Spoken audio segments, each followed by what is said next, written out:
Welcome back to Dreaming Against the Machine. I'm your host, Adam Becker, and this week's episode is a little bit different. It's kind of an experiment. We're doing a crossover episode with our fellow multitude show, Wow If True, which is hosted by Isabel Kim and Amanda Silberling. So they're our guests this week, and it's going to be our first time having a show where we've got more than one guest on at once.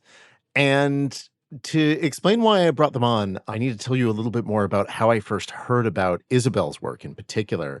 As listeners of the show know, I'm a huge fan of Ursula K. Le Guin's work, and one of her most famous short stories, maybe her most famous short story, is called The Ones Who Walk Away from Omelas. And if you haven't read that short story, you should really go read it right now and then come back and listen to this podcast. But I love that story. And so a couple years ago, when I found out that there was a short story that was sort of a riff on that or a response to it that was making the rounds on the internet, I immediately went and checked it out. And it's called Why Don't We Just Kill the Kid in the Omelas Hole? And it's written by Isabel. And despite that crazy sounding title, it's really an excellent short story, and in fact, won several major awards. And today, in fact, the day that this episode launches, Isabel's first novel, Sublimation, is coming out, and I've already read it, and I can tell you it's excellent.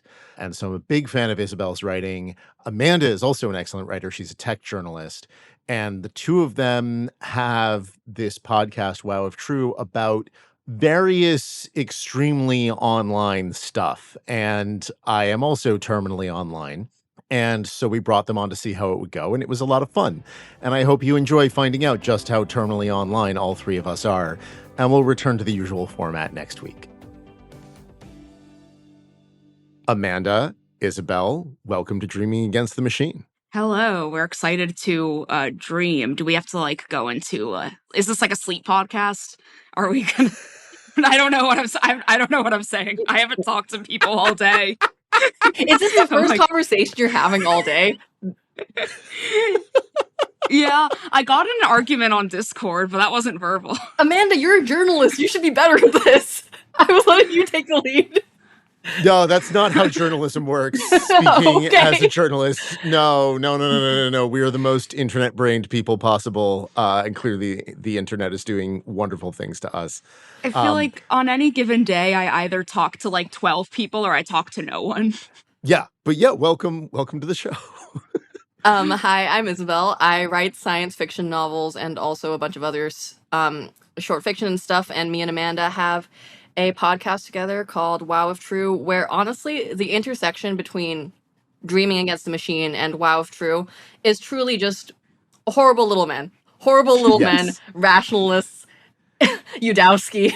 Yeah, we have the same horrible little man friends. And by friends, I mean people that we spend a lot of time thinking about how much they suck, but also get a weird, sometimes a sense of joy of talking about how much they suck, but more often a sense of dread and existential crisis. Yeah, no, you call them horrible little men. I call them these fucking people. In reality, I don't know. I think that your term is more descriptive of what they are, whereas my term is more descriptive of how I feel when I'm talking about them. I feel like it's similar to when you find out that someone has the same niche favorite band as you, where if you're talking about Elon Musk sucking, it's everybody knows that. But then whenever I see Eliezer Yudkowsky mentioned in the wild, I'm like, it's our guy, even though I don't like him. God, that's our guy. That's our horrible little guy that wrote the Harry Potter fan fiction that influenced way too many people. Yeah, which for some reason I've read all of. Okay, and now we're gonna have to explain to our listeners who don't already know. I think most of them probably do. What are we talking about? What is this Harry Potter fan fiction? Eliezer Yudkowsky is a guy, and we'll get into that. But he calls himself the original AI Doom guy, and that's not completely wrong. But he has a little club called the Rationalists that I write about in More Everything Forever, and he also wrote a 600,000 word long fan fiction called Harry Potter and the Methods of Rationality, which is exactly as compelling and reasonable as that name makes it sound. I have some questions about doing research for the book. And my question is specifically, did you have to read Harry Potter and the Methods of Rationality for it? Yeah, I did. I read almost all of it. So what did you think about the whole Quirrell arc? What's your take on HPMOR ! Quirrell? Welcome to Dreaming Against the Machine. This is where we review Harry Potter fan fiction. That's what this podcast is now.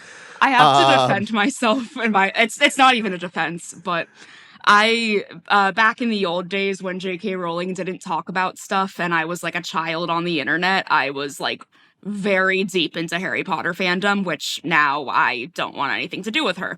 So that's because she's one of the horrible little guys now. Yeah, that's true. Yeah. But Harry Potter and the Methods of Rationality had a reputation for being the most divisive Harry Potter fanfic.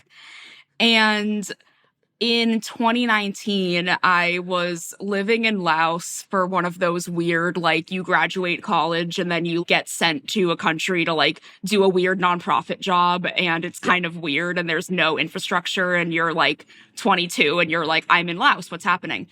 I was, like, rereading the Harry Potter books because I was, like, so uncomfortable that I was like, I need the comfort thing. And then I was reading a lot of fan fiction, and then I was like, it's time for me to read Harry Potter and the Methods of Rationality in Laos. And then I had really bad food poisoning one weekend, and I read all of it, and it didn't make the food poisoning better, and I wouldn't recommend that experience. Yeah, I was going to say, are you sure that you were vomiting because of food poisoning? How do you know that it was food poisoning and not Harry Potter and the Methods of Rationality? You know, this is a good point, because the food poisoning happened when I went to dinner with 3 other people, and we all ordered the same thing, and I was the only one who got food poisoning. So this is a good point you're bringing up. That food poisoning. Maybe it wasn't food poisoning. Yeah, it was meme poisoning. You got meme poison, acute meme poisoning. I have no excuse for, like, why did I read the whole thing? I don't know. Like, I can't defend myself. I'm just like, it's insane that happened. I'm still stuck on you being 22 in 2019. I have children on my podcast. Well, I turn 30 in 4 days from when we are recording this. So I need my, like, last few days of me being able to be like, haha, I'm a young person. And then when you turn 30, it's like, nope, I'm a normal person now. I am not going to be disclosing my age. Older than you think. And yet here we are, equalized on the podcast sphere, having both read Harry Potter and the Methods of Rationality. Hey, maybe the internet was a mistake. Have we considered that? But I guess I think the reason why Eliezer Yudkowsky and Harry Potter of the Methods of Rationality are such, like, a good meme to me is just that, like, something that we talk a lot about on our podcast and that I write a lot about is how internet culture is so closely linked with, like, actual culture and, like, actual politics. And sometimes that's really obvious, and sometimes it's in, like, the weirdest, most, like, obscure ways, where Eliezer Yudkowsky is, like, close personal friends with, like, Peter Thiel, and, like, he's right there. I mean, Thiel's turned on him a bit, but yes, he is right there. He's in the center of the memeplex. It's true. Elon Musk and Grimes met because they bonded over a joke that originated on his website. Well, I feel like... Yeah. Did you not know that? No. I did know that. I feel like I can't let you say that on my podcast without explaining why that's true. But first, Isabel, what were you going to say? Okay, if we're here to talk about, like, utopian futures, we're also here to talk about dystopian futures. And I think one of the main problems with our current reality is that the internet is real life. Yeah. In a good world, in a world that we don't live in, Eliezer Yudkowsky's Harry Potter fanfiction remains a fringe thing that, like, 4 people on the internet have read. Including me and Adam. And, like... And tech has not been eaten by, I don't want to say eaten, but I do think that, like, rationalist and, like, AI doomer and, like, AI, like, you're not going to make it, or we need to escape the permanent underclass sort of thought has, like, permeated tech culture, which has then permeated politics in a way that is just miserable for everybody. I think that like one of the ways we get to a better future is everybody logs off. Yeah, no, I'm right there with you on that. I actually thought that the question that you were going to ask about the research for the book was how I didn't go insane, not did I read all of Harry Potter and the Methods of Rationality. And the answer is I logged off a lot, but we're all terminally online now. This is also like sort of a tangent, but I just wanted to bring this up. Reading more Everything Forever was truly an insane experience for me because I was reading Astral Codex 10 when I was 14. No, I haven't on my podcast. No. Well, maybe not 14, maybe like 16, but I was me and some of my other friends who now work in tech and now are doing things like it was like Homestuck and Astral Codex 10. It's actually a miracle that I escaped being a rationalist because like honestly, like some of them are kind of chill, and I read a lot of Astral Codex 10, and like I still occasionally see what's going on Slate Star Codex, and the rationalists have a dating Discord that I'm so curious about, and I still have not joined because every time I think about joining it, I'm like, no, that's probably the bad place, but it's supposed to be for rationalist dating advice. Oh my god! And I'm so curious about it. But I guess my god, you need to join it. For our podcast, right? Yeah. But I guess what I'm saying is that, like, seeing Scott Siskin's name in a book did psychic damage to me personally. I am sorry about the psychic damage, but I'm not going to apologize for mentioning him in the book. Unfortunately... No, he's relevant, unfortunately. Yeah. Unfortunately, he's relevant. Someone like him should never be relevant, but he is. Also, I maybe this is more personal information than I should disclose on this podcast. I once opened up a dating app on my phone and was swiping through profiles and came across Ayala. Oh no! Yeah. That's another one of the horrible little guys. Yeah, she's another one of the horrible little guys. And I swiped left. I rejected it immediately and then regretted it immediately because what I realized I should have done was block her. Oh. I thought you were going to say you should have like gone undercover, and I was like, no. I don't know, that might be unethical, but I see I see the fascination. Yeah, no. I should have blocked her. And once you swipe left on someone on this app, maybe there is a way to then block them, but I don't think that there is. And I wasn't thinking quickly enough. It was just like, oh, get it away from me, Jesus. What did her profile look like? Oh, God. Okay, well, so let's see. The backlog of things that I now need to explain to the listeners include who Ayala is and how it is that Musk and Grimes met through Yudkowsky, sort of. Let's start with Ayala.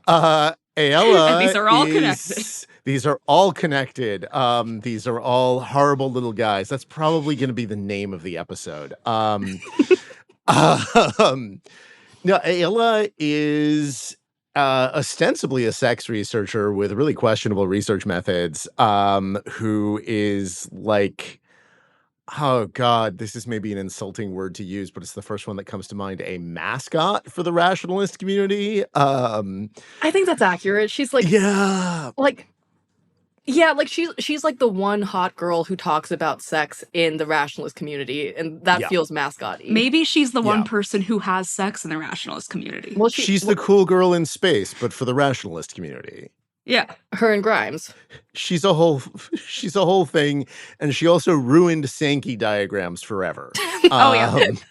Yeah, which that one I'm not going to explain. Listeners, you can look that up if you want. I'm not going to do that one. There is a Wow if True episode somewhere from like 2021 where Isabel explains that to me, and now here I am. Yeah, no, listeners, you can go find that. What episode is it? I don't know. Yeah. We shouldn't tell them. Like, this isn't good information to have. It's like Rocco's basilisk. You shouldn't know. Yeah, exactly. If I did psychic damage to you, Isabel, by putting Scott Siskin in the book, I don't want to be doing psychic damage to my listeners of this show, right? Like, this is supposed to be a show about hopeful futures. Yeah, and if you want to not have psychic damage, go listen to the nice episode with Chandra Prescott Weinstein about Star Trek. Yeah, exactly. Yes. But no, yeah. So as for how Grimes and Musk are connected to Yudkowsky, oh God, there's this thing called Rocco's basilisk that is a thing in the rationalist community. And I explain it a bit in More Everything Forever, insofar as it is an idea that makes sense, which it really isn't. But the main thing is it's an idea that came out of this community, and at one point, the story goes, Elon Musk, who desperately wants to be able to post and is just unable to post, came up with what he thought was a good joke, which was Rococo Basilisk. And when he searched for it, he found that Grimes had made that joke and then used that as an excuse to talk to her. And now there are actual human beings who exist in the world that didn't before because of that. The thing is that, like, Rococo's basilisk just isn't a joke. It's just... No, it's not a joke. It's not a joke. It's just he just replaced one word with another word that sounds a little bit like it, but with an extra syllable. Also, I guess, like, Rococo's basilisk, the way that I tell people about it is usually it's Pascal's wager for rationalists, and that is basically... How should I say it? So, like, I guess to back up, all of this comes out of Less Wrong, which is sort of like a forum for effective altruists and like rationalists and stuff like that. And all of the effective altruists and like rationalists and that subculture kind of comes out of, it doesn't stem precisely from Yudowsky, but he is a major part in the founding of the modern incarnation of that group to tie this all together. Now, like, OpenAI, one of the most, like, influential and scary companies in the world, is literally just a bunch of people who used to hang out on Less Wrong. Yep. And Anthropic was founded by people who used to work at OpenAI who thought that OpenAI leadership didn't take Yudkowsky's ideas seriously enough. Their actual thought process was the leadership of this company does not take the author of Harry Potter and the Methods of Rationality seriously enough, so we're going to go start our own company. You know what people don't talk about is... Anthropic comes from. The craziest thing about Eliezer Yudkowsky is that he's a Harry Hermione shipper.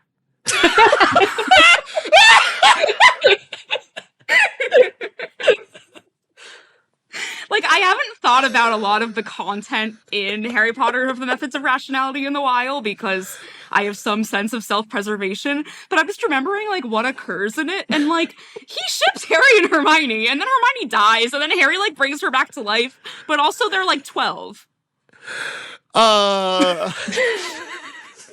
And I think the basilisk actually killed her. So maybe it was like Roku's... I don't know. I need to reread this, but I also don't need to at all. Nobody should go read it. I'm going to lose the power of speech, and then this is just going to be a Wow if True episode. All right, Isabel, what's up? How's it going? In a weird way, it's kind of admirable that this man was like, I need to spread my word, and I'm going to do that through Harry Potter fanfiction. Like, if you think about the meta here. He does have a point, because I didn't know what rationalism was until I was like, let me read this weirdly divisive Harry Potter fanfic, and then I was like, what is this ideology? And it's, like, the thing with rationalism, which is similar to effective altruism, just in the sense that, like, it came out of the same cloth, and when you say it just as a thing, it sounds somewhat reasonable, and then when you think further about it, it quickly just in practice becomes very unreasonable, where like, to define it for people at home who are picking this up as their first episode of either podcast, and if so, go pick a different episode. I'm so sorry. Yeah, I agree. Yes. No, listen to this one. Rate 5 stars. Rate and review. Just kidding. Like, the central tenet of, like, effective altruism is basically you should do as much good as possible in the most effective manner, and, like, sometimes that is, like, earning to give, where you make a bunch of money and donate it, or and rationalists are very much like, how should I say this? My read of them, as somebody who has observed their practices since I was 14, is that they love to invent philosophy from first principles, and they want to have a perfectly objective view of reality. All of this kind of merges together into a sort of, like, quasi-religious sort of, like, group, like, think, which has created both OpenAI and also, like, the Zizians and the murders related to the Zizians. I'm not going to explain that one. And then... No, we're not doing the Zizians. But then it's like... Yeah. Sorry, I thought about the Zizians and I was just kind of like, that's the end of that sentence. It's like, in practice, the idea of trying to view the world objectively is fine, but then you end up with Sam Altman somehow. Yeah, because they get captured by the idea of a long-term future risk of AI and essentially quote-unquote misaligned AI. And that's another one of those ideas that should never have escaped the boundaries of the Harry Potter fan fiction from which it sprung. And now misaligned AI is something that is being talked about in the White House. Yep. And like, to get to a better future, arguably, all of this we need to shut this shit down. I guess that's like, that's... Yeah, I mean, that's... I mean, the reason that this podcast is called Dreaming Against the Machine and not called These Fucking People is that, like, I didn't want to have a podcast where I spend every week, going through exactly why these fucking people are awful. But that being said, it's still a lot of fun to commiserate with other people who know about why they're awful. I'm going to put each of you on the spot individually. I have one thing for each of you. And you both know what it is. It's not like I'm springing this on you, but Isabel, you posted on Blue Sky as you were reading my book with a picture of More Everything Forever with a crab on it, which I would like you to explain. But you said that this is a book that is bait for me specifically. And this is me being very indulgent on my own podcast. Tell me why the book that I wrote is bait for you specifically.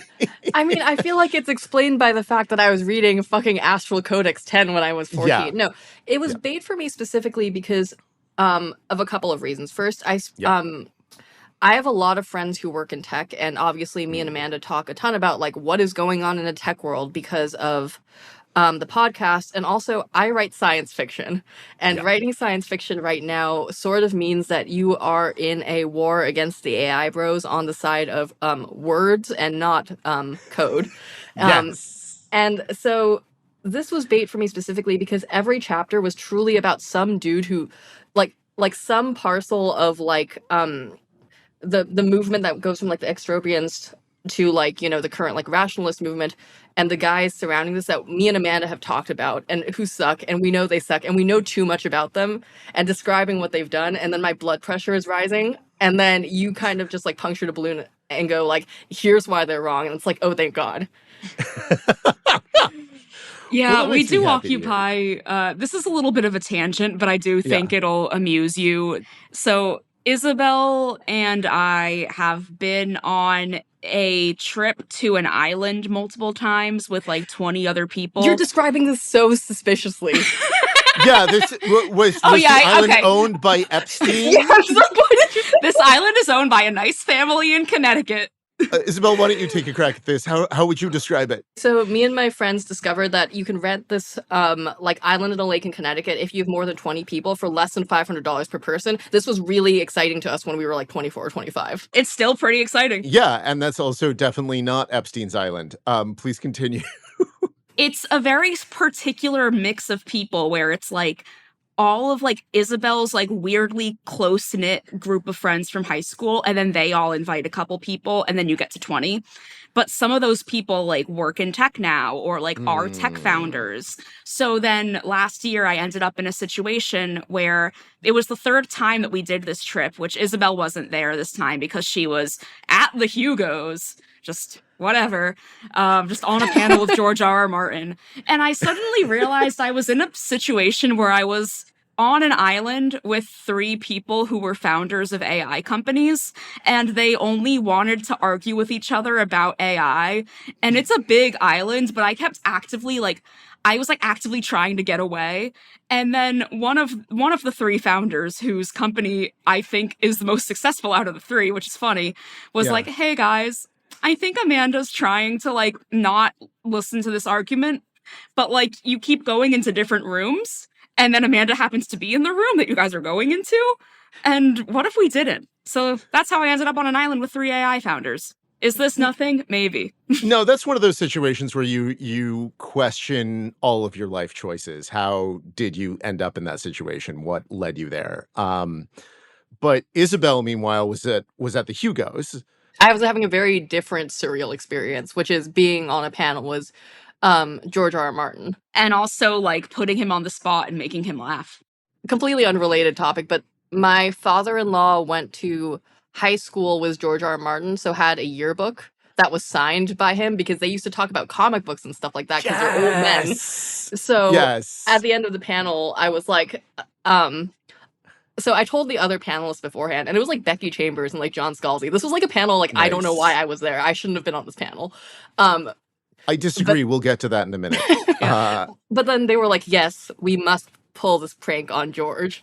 So at the end of the panel, I like spring, hello, can you sign this yearbook? And then it's on the page with his like high school photo that he has signed before. And he signs it again. And then he talked a little bit about like being in high school, and it was honestly incredibly wholesome. Oh, that's adorable. But for our listeners who don't already know, and I mean, we record the intros for Dreaming Against the Machine after we do the conversation, so I don't know what I'm going to be saying about either Isabel or Amanda in the intro to this episode. Oh, man. But Isabel, I first encountered your work, I think the same way that a lot of people did, when I came across your short story, Why Don't We Just Kill the Kid in the Omelas Hole? Which is which won you a Hugo Award, right? Or no, a Nebula it did Award? Not.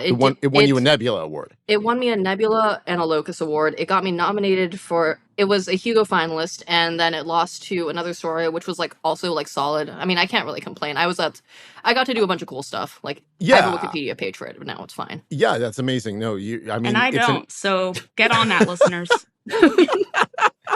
No, it's an incredible story, and I came across it actually toward the end of edits for More Everything Forever, and had the reaction of, oh, Omelas, I talk about that in my book. Yeah, and I had the reaction reading the book of like, hey, Omelas, I talk about that in my story. Yes. You guys are the Spider-Man pointing meme. Oh no.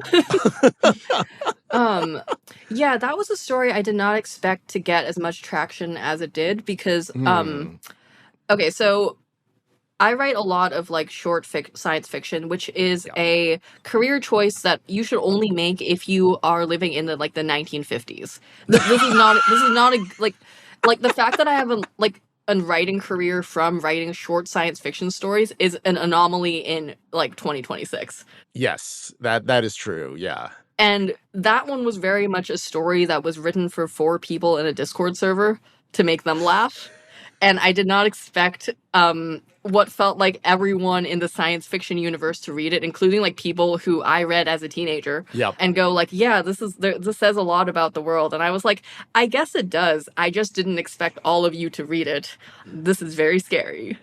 Well, now I'm going to put you on the spot in a way that I didn't prep you for. There's a particular line in there that made me absolutely just irretrievably lose my shit. I think I may have actually had to walk away from the computer and then come back.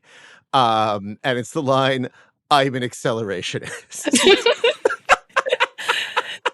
I had to include it because, like, God, this is okay. So, if you at home have not read the story, first go read Ursula K. Le Guin's The Ones Who Walk Away from Omelas, and then go read my story, and then read that line specifically. But I was specifically thinking about the tendency within, like, rat adjacent communities or acceleration or like tech communities to try and have your cake and eat it too. Or like or like the tendency for certain philosophies to be like, we need to make things break faster, or like the move fast and break things, or that whole sphere of thinking. And how my story was sort of like, it was in some part a discussion of the way things get talked about online and many of the online communities. And that the accelerationist movement was one of the ones I was thinking about.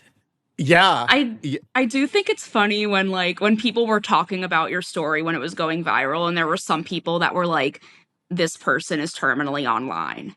And it's like, yes, you fully got it. Yes. Like, it is something I do enjoy about Isabel's fiction is that, like, a sign of many good writers, it sounds like her but also it's deranged. So it's like, this is just how Isabel talks. Like, Isabel would just call someone a load-bearing, suffering child, like, in conversation. So why wouldn't she in a story? That would be a fucked up thing to call somebody, dude.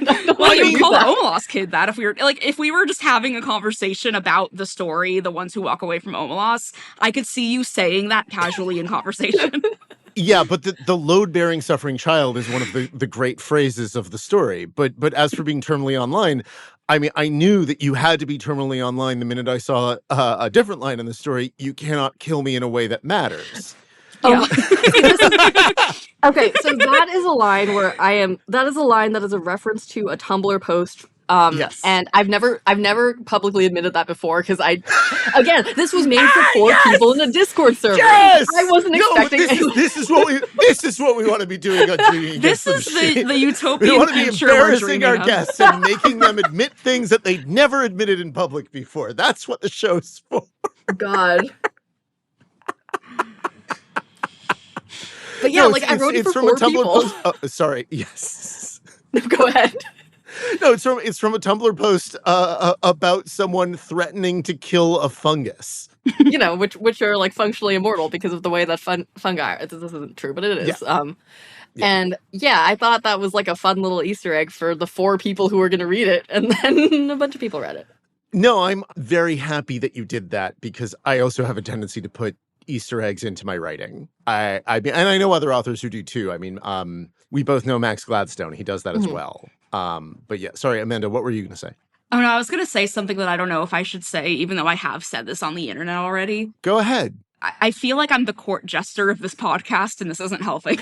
But so I had never read the Omelas story. I read some science fiction, mostly just sort of as an extension of like, I read Isabel's things and then Isabel recommends things and I read the things that she recommends sometimes. But like, I'm not really of that world. And I just never randomly had to read the Omelas story in high school. So I remember Isabel sent me that story and I read it and I was like, oh yeah, this is like an interesting concept about there's like a town and there's a kid that has to like be in a hole for society. Like, yeah, I guess that's interesting. This is kind of coming out of nowhere. Like, I don't know, but like, sure, yeah. I just kind of read it and was like, yeah, this is a story, I guess. What I'm hearing when you say that is that you read Harry Potter and the Methods of Rationality before you read The Ones Who Walk Away from Omelas by Ursula K. Le Guin. You see, I was making a lot of bad decisions. Questionable life choices, yeah. Being in Laos with like no plan. You know when you're like 22 and you show up in Laos and then there's like nobody there and you're like, oh, I'm just 22 and I'm 22 in Laos and I'm supposed to be doing this job and the communist government doesn't want me to be doing the job that I was sent here to do. This is a therapy session now. But and then that's how I ended up in the mental state in which I was reading Harry Potter for comfort. Again, this is before J.K. Rowling said anything weird about trans people. She had said that wizards disappear their poop, but we ignored that. And then she started saying weird shit about trans people, and then we didn't ignore that. And now we don't do it. Do you think that technology exists in the utopian future? The technology to disappear your poop or the technology to ignore J.K. Rowling? I mean, God, I would honestly take the latter. Yeah. I would love her to stop posting. Is we live in a world where we can ignore her, except that we can't because I keep bringing her up because Eliezer Yudkowsky wrote a fan fiction about her work that is weirdly influential to society. I'm kind of on one today. I don't know. Unfortunately, we still live in capitalism, and that means we need to talk about our partners and sponsors. But fortunately, our partners and sponsors are great. And if you want to support Dreaming Against the Machine directly, you can join us on Patreon, where $5 a month gives you the chance to ask questions of upcoming guests and a dedicated stream of cat pictures.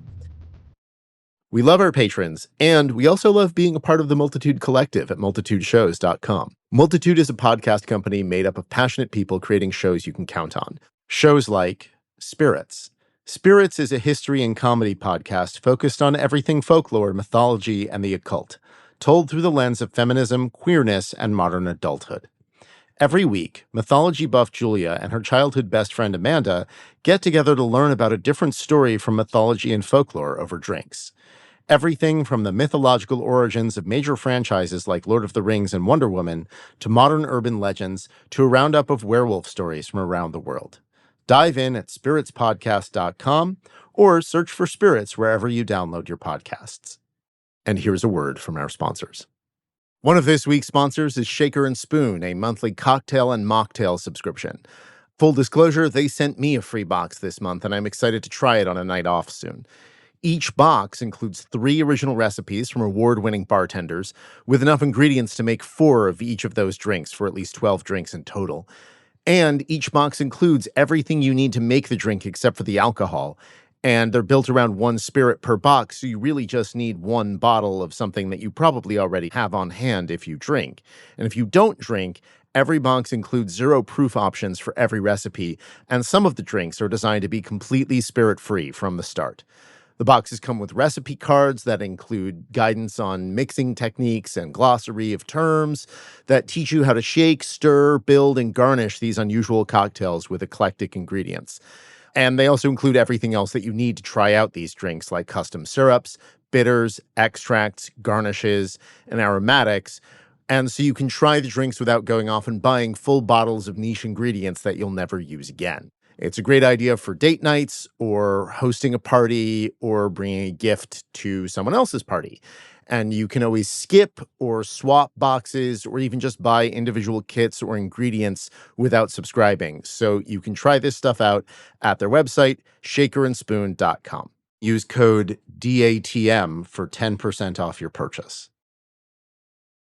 Speaking of accelerationists, one of the members of the effective accelerationist group is Mark Andreessen. Yes. And one of the things I mean, Andreessen, oh God, I really, of all the people that I've written about, he is in some ways my least favorite. He's like my favorite one to rag on. Oh, he has a new post today that everyone's ragging on. Oh, no. I don't It's know a if I little can funny. read more of his shit.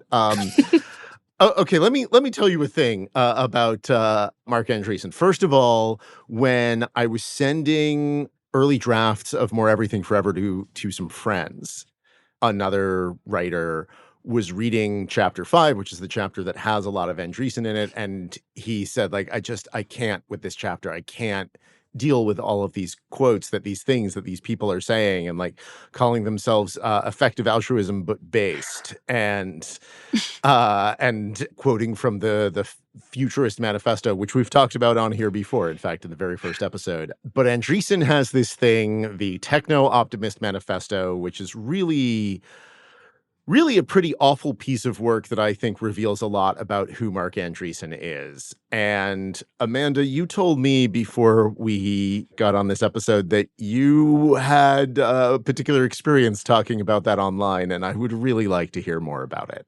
This essay came out, which basically, you know, the experience where you're in San Francisco and you look to your left and there's like massive amounts of wealth in a big shiny tower of like needless excess, and then you look to the right and there's like a guy pooping on the street, and you're like, what if these two things, what if this is kind of weird that these exist in the same place? And then you start thinking like maybe something's wrong with the system. But then instead Mark Andreessen goes, well, if we just keep building tech, then that guy will have a house and a job and like he'll be fine. Oh, I thought you were going to say that we could disappear his poop. So basically the argument of like, let's ignore all societal injustice because tech will make it better, and sort of like adjacent to another argument that is happening in tech right now, where people that are AI optimists are saying that AI is going to be so good that nobody's going to have to work anymore, and everyone's going to just have universal basic income, and no one's going to have a job, and we're all going to be happy and everything's great. And I would love for that to be true. Like, if no one had to work and we all lived in a nice little utopia where we could all just play guitar in a campfire, that'd be great, but it's not going to happen. And if it did, then I wouldn't trust those people to make it happen equitably. So yeah, basically he's just like, trust and safety departments are stupid, like tech ethics are stupid, environmentalism is stupid. Yeah, he's got a whole list of enemies and all of those things are on it. Yeah. Which, making an enemies list a clearly sane and totally hinged thing to do. But anyway. Well, Peter Thiel is talking about the Antichrist, so like, the top for sanity right now is... That's true. Although that hadn't happened yet when this thing That's true, came out. yeah. But anyway, yes, Amanda, please. I wrote an essay with two of my colleagues that it was one of those things where like one of us should have just written the essay, but we were all like a little bit afraid about being so flippant. So we were like, if we just like put all of our bylines on it. But mine was the first byline. So I got a lot of the vitriol, and also I came up with the headline, which was often the only thing people read. And my headline for this article is, when was the last time Mark Andreessen talked to a poor person? Because like, that's sort of like just like the takeaway from reading this is that it's like, when you're a normal person and you like live in the world and you like go to the grocery store and you like go on the subway and you are seeing people from all different backgrounds and walks of life, and you have a sense of how the average person in society functions. Mark Andreessen doesn't do that. Like, he's in his little tower and then he writes this like insane shit. And my thought was just like, has he ever talked to a poor person? Has he ever talked to like a normal person? That post also could have been titled, when was the last time Mark Andreessen talked to a normal person? And that's basically the same point I'm making, but sure. It's just a fundamental disconnect of like how the world works and how the idea that tech is going to solve all of our problems. If that was true, this podcast wouldn't exist. Yep. Yeah, so I wrote that essay. Of course, people on the internet loved it. And by that, I mean they didn't. And one of the people who was criticizing me was Martin Shkreli, which was kind of funny because a way that a lot of these internet edgelords criticize women in particular is by posting pictures of them. Like, they just like retweet you and just post a picture. Yep. And he posted a picture of me. And maybe this is just sort of like me seeing the mirror, where I was like, or like, this is like, I'm reading too much into this, but with my own insecurities. But I was like, oh, he's like making fun of me and calling me fat. And then I thought to myself, if I went to prison for fraud for 7 years, I also could lose weight. Yeah. Yeah. Martin Shkreli, for those of you who are not as terminally online as all three of us, is best known as the Pharma Bro. Like, one of the most hated people in society. I was going to say, one of the most hated people probably ever, in a way. One of the few things that the internet has brought us... One of the few technologies that the internet has unequivocally made possible is that, it's made it possible to for people to be hated by a larger number of people than ever before. Mm-hmm. Yeah, mm-hmm. Martin Shkreli, definitely millions of haters, possibly even billions. Yeah, his whole thing basically was like buying the rights to make certain prescription drugs and then driving up the price like very insanely, so that people that like needed a medication to live had no choice but to pay a lot of money. And then he went to jail for fraud, and then he got out. Along the way, got the only copy of a Wu-Tang album that existed. Yeah, that also happened. Yeah.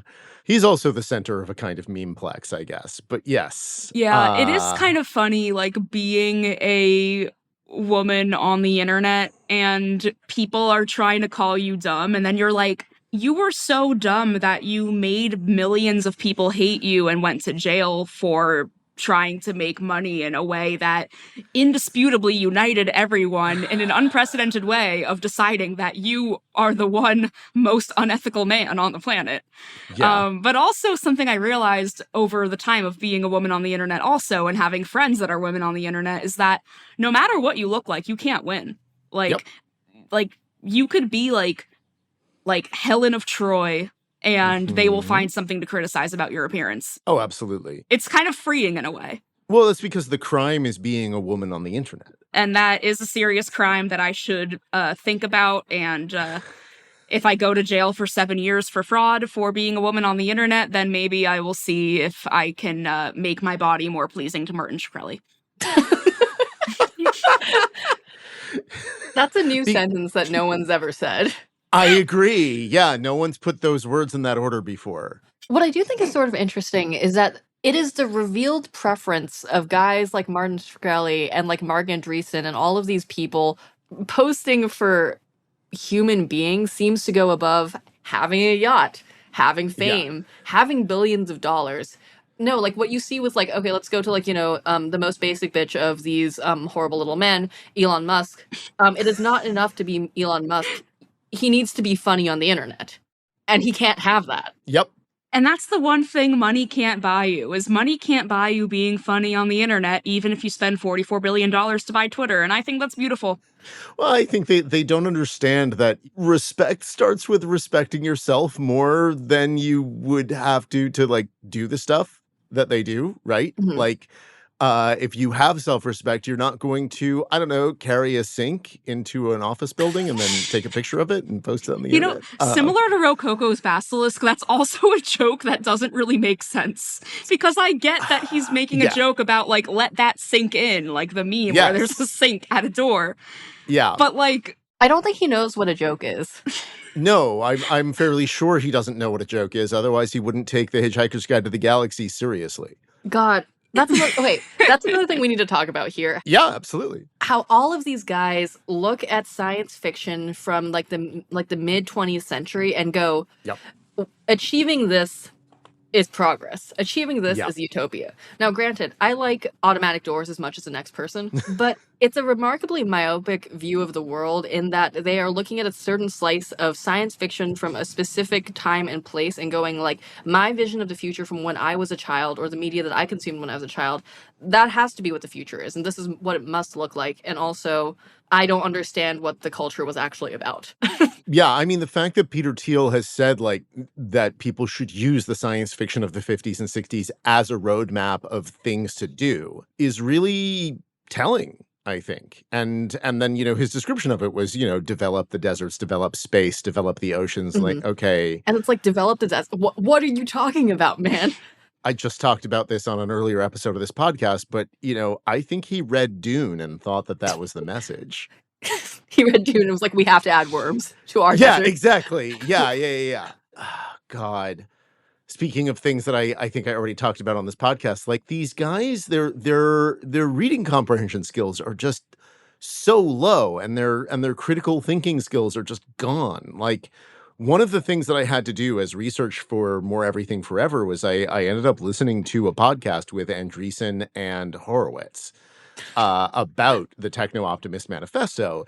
On that episode, at one point, Andreessen makes the claim that the Great Molasses Flood of Boston of like 1919 or whenever it was, which was, this huge industrial accident where like a giant vat of molasses burst and went flooding through the streets and killed dozens of people. He referred to that as a natural disaster. He said, nature is really vicious. Molasses is really viscous. Yeah, yes, thank you. That's exactly what I said. Exactly. Like, how do you not say viscous? The joke is right there. That's what a joke is. Where did he think the molasses came from? Exactly. Like, does he think that molasses comes from the ground? Does he think that the molasses flood happened because there's a molasses storm surge and then the molasses levee broke? I hate when that happens. Yeah, right? I hate when my molasses escapes the dam. What does he think molasses is? It's like the natural phenomenon of, like, in Chicago when the river becomes green on St. Patrick's Day. Oh, yeah, the natural phenomenon. That's a natural phenomenon. Well, I thought you were going to say the natural phenomenon of the Dave Matthews Band releasing human excrement into the Chicago River. That was another one. Yeah. Oh, God, one of the grossest things that I know Are the about. Dave Matthews Band one of the horrible little boys? Tune in next week to find out. Oh, my God. That's a way to get people mad at you on the internet, is insult a band. I know nothing about the Dave Matthews Band except for the poop things. So. Again, your children. Why do I have children on my podcast? It's okay. As I said to you before we were recording, I'm turning 30 in a few days, so I really am just soaking up every last drop of like being younger than people on the internet, because once I'm 30, we all just become the same age. I love the face you're making. Yeah, I was about to say this is not a video podcast, but I'm making a face at that claim. Like, by the way, 30 feels the same as 29. I turned 30 a couple months ago. That is true. I at one point in the past turned 30, and 30 does feel the same as 29. Anyway. People I work with will be like, I remember being at the event where Steve Jobs unveiled the iPhone and blogging about it for like techwebsite.com. And then I'm like, I remember reading an article about that in my 5th grade English class where we had a little magazine of like news for kids, and that was in it. And we read it out loud, popcorn style. Congratulations. This is going to be a social media reel. Yay! We love content. We love to make content. I was in school when that happened too, but we didn't use grades to number that year in school. Sorry. Did we break you? Yeah. Did Amanda break you? God fucking damn it. That's what I'm here for. Oh, God. Anyway, Isabel, I'm really enjoying your book. Hell yeah. Yeah. Maybe this is also going to be, because like the reason I said that was going to be a reel on social media, we don't, this isn't a video podcast, but we have, video clips that we put on social media. So this is Isabel's new book, Sublimation, which you can tell I'm about like maybe a third of the way through. And also, this is Isabel's new book, Sublimation. You're welcome. Simply thank the U.S. Postal Service. Yeah. So what happened is that we decided that we were going to do this a few weeks ago, and I asked Isabel if I could get an early copy of her book because it's not out until next month. And Isabel said, sure, because Isabel's a very nice person, and asked her publisher to send it to me. And then it didn't show up, and it didn't show up, and it kept not showing up.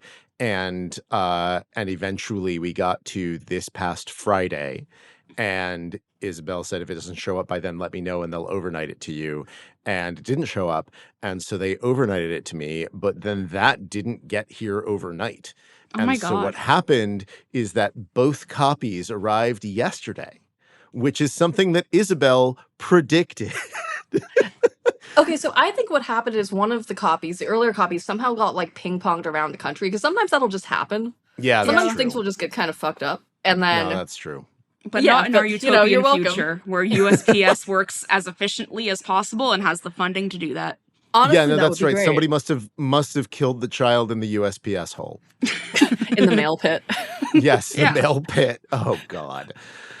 I am not going to explain The Ones Who Walk Away from Omelas. If you haven't read The Ones Who Walk Away from Omelas, you just need to read that before you listen to this episode. It's a classic short story. It's an all-timer by Ursula K. Le Guin, who, as listeners of this show know, there's like a 50% chance that I'm going to mention her in any given episode. And I have a hat that says Ursula K. Le Guin on it. Hell yeah. No, that's from Womb House Books, and you can buy it wherever. Like they're not even a sponsor of this podcast. I'm just going to plug them anyway. They sell hats with the names of different women authors on them, and Ursula Le Guin is one of them. And I got it, and it's a good hat. We should make Isabel J. Kim hats. I would love to walk around with a hat that has my name on it. Wow If True did make shirts that say, I listened to Wow If True before Isabel J. Kim got a 7-figure book deal. Wow. That's a shirt that exists. That's definitely one of the shirts of all time. It really is. But yeah, no, I mean, when I wear the Ursula K. Le Guin hat, a friend of mine says that I'm mislabeled. So yeah, I don't know if I could wear a hat that says Adam Becker on it. That feels like a bridge too far. That could be fun. We could all get hats with each other's names on them. New podcast merch idea. New multitude podcast merch idea. Oh, God. We don't have merch yet. And if one of our first merch things is a hat that says Adam Becker on it, I'm going to... No, God. I can hear like Rosie and Nick are listening to this right now with their cameras off and the mics muted. And I can just hear them salivating. God. I want to go back, actually, speaking of people who helped me make this podcast, now I'm going to tell a story that I'm not sure has a point. And that's what podcasts are all about. Yeah, I was about to say, really selling this episode to people who've made it all the way into this point. But the fact that you read Isabel's story without having read the Omelas story first, Amanda, reminds me of a thing that happened in college. Again, a great genre of story, a thing that happened to me in college. But it is relevant to listeners of Dreaming Against the Machine.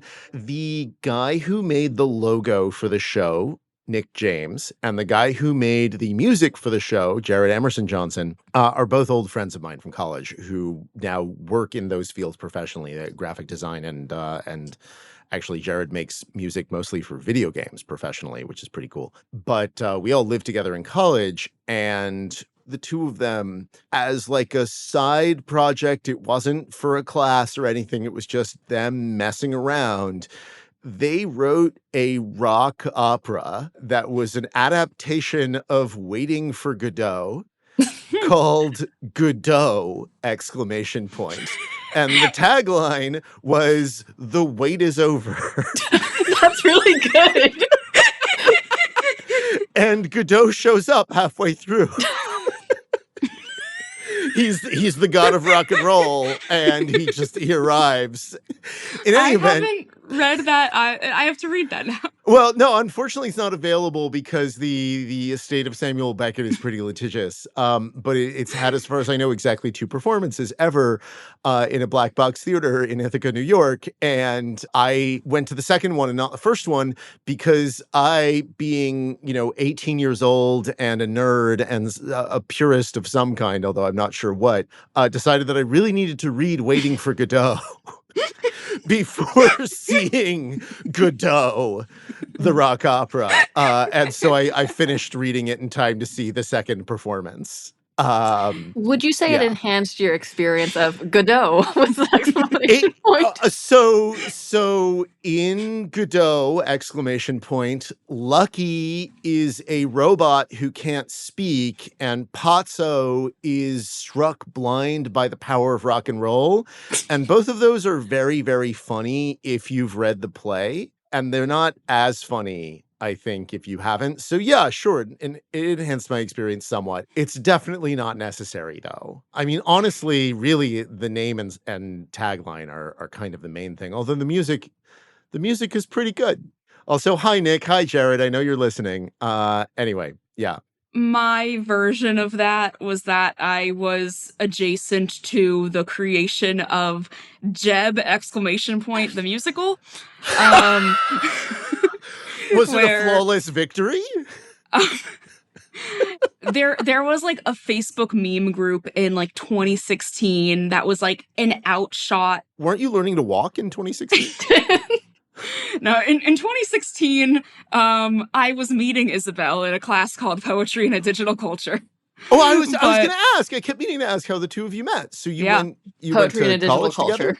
Okay. It is kind of funny because in that class, it was like 8 people, and it was all like people who would be the kind of person that would take a class called Poetry in a Digital Culture. I mean, again, it's amazing what kinds of classes they offer at preschools these days. Yeah, it's crazy.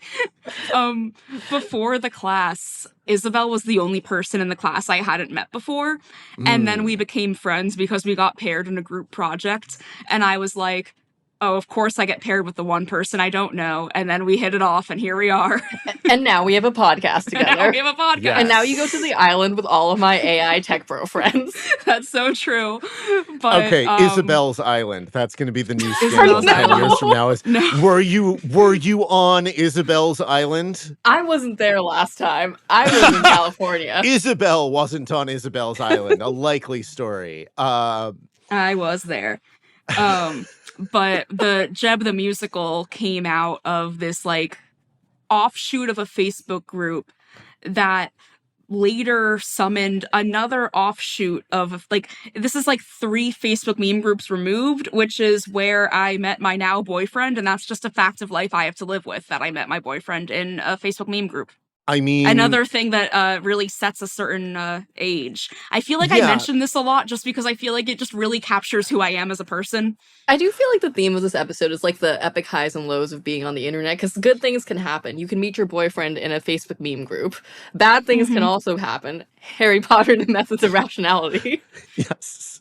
I was going to make a different joke, like you could meet your boyfriend in a Facebook meme group, but yeah. I don't know what a good future is, but I'm not sure if it includes that. I think that's more of like when you're in the trenches and against all odds you find love, more so than an aspirational story. Oh, God. Okay. Well, I think with that, I think we're going to wrap it up.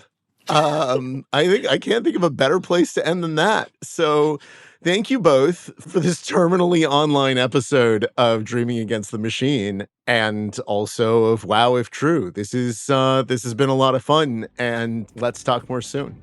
A better world is possible, just not the one that we're recording from. And there we go. See you next time. Thanks again to this week's guests, Isabel Kim and Amanda Silberling. Next week, we've got Sophia Noble, and we're going to be talking about algorithmic bias and what a good future for the tech industry might look like. To submit questions for future guests and to suggest other guests, and to see more pictures of Babka, join the conversation on Patreon. You can also find us on YouTube, on Instagram at DATMPod, on the web and on Blue Sky at dreamingagainstthemachine.com, or just find us wherever you get your podcasts. Dreaming Against the Machine is a proud member of Multitude Productions. Our executive producer is Nick Carissimi. Our associate producer is Rosie Thomas. Our theme music is by Jared Emerson Johnson. Our show logo is by Nick James.